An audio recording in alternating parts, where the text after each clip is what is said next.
भारी प्रोटेस्ट रख रहा है इसके विरोध में। सर, आप कैसे देख रहे हैं इसको? देखिए, प्रोटेस्ट करना उनका संवैधानिक अधिकार है। और जैसे आपने देखा कि जंतर मंतर पे भी प्रोटेस्ट हुआ 17 मार्च में, और बड़ा पीसफुल रहा। ये बड़ी अजीब बात है कि कई जगह धरने प्रदर्शन होते हैं लेकिन वो पीसफुल नहीं रह पाते, कहीं ना कहीं कुछ ना कुछ हो जाता है। तो मैं फिर बोर्ड वालों से एक आग्रह ज़रूर करूँगा कि जहाँ भी प्रोटेस्ट हो वो पीसफुल हो, किसी तरह का कोई विवाद, किसी तरह का किसी को हानि या किसी भी संपत्ति को, प्राइवेट या सरकारी संपत्ति को नुकसान ना पहुंचे, इसका बहुत ख्याल रखा जाए। दूसरे ये है कि 26 मार्च में तकरीबन ईद आसपास होगी और लोग जो है ईद की पूरी तैयारी पे होंगे, तो उसको ज़रा सोचना चाहिए इन लोगों को कि ऐसे वक्त में प्रोटेस्ट रखना मैं समझता हूँ थोड़ा मुश्किल होगा। अगर इसको ईद के बाद रखें तो ज़्यादा अच्छा होगा।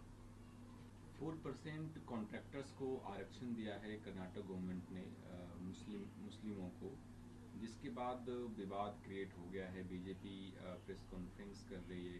कल उनका एक स्टेटमेंट आया था कि डीके शिव कुमार का, और डीके शिव कुमार के ऊपर अब ये आरोप लगा रहे हैं कि वो संविधान को बदलना चाहते हैं, संविधान को बदल के वो आरक्षण दिया है। इस पूरे मसले पे आप क्या कहेंगे सर, कैसे देख रहे हैं इसे? नहीं, देखिए, मुस्लिम के नाम पर रिजर्वेशन तो है नहीं संविधान में।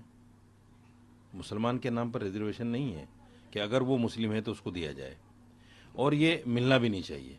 धर्म के नाम पर रिजर्वेशन देना ये कहीं ना कहीं संविधान की भी अनदेखी है और खुली तुष्टीकरण है, खुला तुष्टीकरण है ये।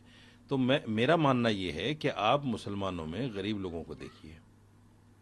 जिन लोगों को आप मुसलमानों को 4% कॉन्ट्रैक्टर्स को रिजर्वेशन देना चाहते हैं, मैं एक बात और कहना चाहता हूं इस माध्यम से कि मुसलमानों के पास पैसा नहीं होता।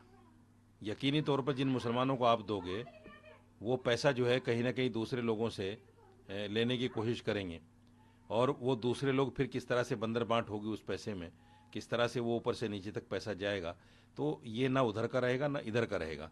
इल्ज़ाम आपके ऊपर जुगतू रहेगा कि आपने 4% मुसलमानों को रिजर्वेशन दे दिया। बीजेपी कह रही है, जो कांग्रेस पार्टी है, जहां जहां इनकी सरकार है, वो लगातार ओबीसी का हक छीन करके, हिंदुओं का हक छीन करके वो ये मुसलमानों को बांटती है। नहीं, ये तो देखिए राजनीति है कि ओबीसी या हिंदू का हक छीन कर दिया जाता है। मुसलमान का भी अधिकार है। ऐसा थोड़ा ही कि अगर हिंदू का नाम लेके आप कहेंगे कि हिंदू का हक छीना जा रहा है तो क्या मुसलमान का अधिकार नहीं है? अधिकार मुसलमान का भी है इस देश के अंदर, चूँकि और हमारा तो मैं तो ये कहता हूँ कि मुसलमान का अधिकार तो ज़्यादा है हिंदू से, क्योंकि हिंदू मुसलमान ने ज़्यादा बलिदान दिया है आज़ादी में। आप देखिए नेशनल म्यूज़ियम में जाके जो 67,000 नाम हैं जिन्होंने बलिदान दिया है, उनमें 37,000 नाम मुसलमानों के हैं, बाकी और लोग हैं। तो हमारा तो हिस्सा ज़्यादा बनता है। लेकिन ये कहना कि भाई हिंदू या मुसलमान, ये नहीं आना चाहिए। बीजेपी को भी ये चाहिए कि वो ये कहें कि जो भी निचले तबके का आदमी है, गरीब को रिजर्वेशन दिया जाए, गरीब की सहायता की जाए। जो कमज़ोर तबके के लोग हैं, जो दबे कुचले हैं, उन लोगों को रिजर्वेशन दिया जाए, उनको ऊपर उठाने की बात की जाए। सारे मुसलमान गरीब नहीं है, जैसा कांग्रेस ने सच्चर कमेटी की रिपोर्ट में ये साबित कर दिया कि सारे मुसलमान दलित से बदतर ज़िंदगी जी रहे हैं। तो सारे मुसलमान दलित से बदतर ज़िंदगी नहीं जी रहे हैं गरीब मुसलमानों में भी, लेकिन इतना गरीब कोई नहीं है कि दलित से बदतर ज़िंदगी जिए।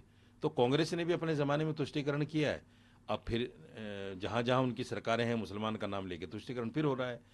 तो मैं फिर कहता हूँ कि मुसलमान के नाम पर रिजर्वेशन नहीं, आप ये देखिए कि जो निचले तबके के लोग हैं, गरीब लोग हैं, जो नीडिड हैं, उनको दीजिए।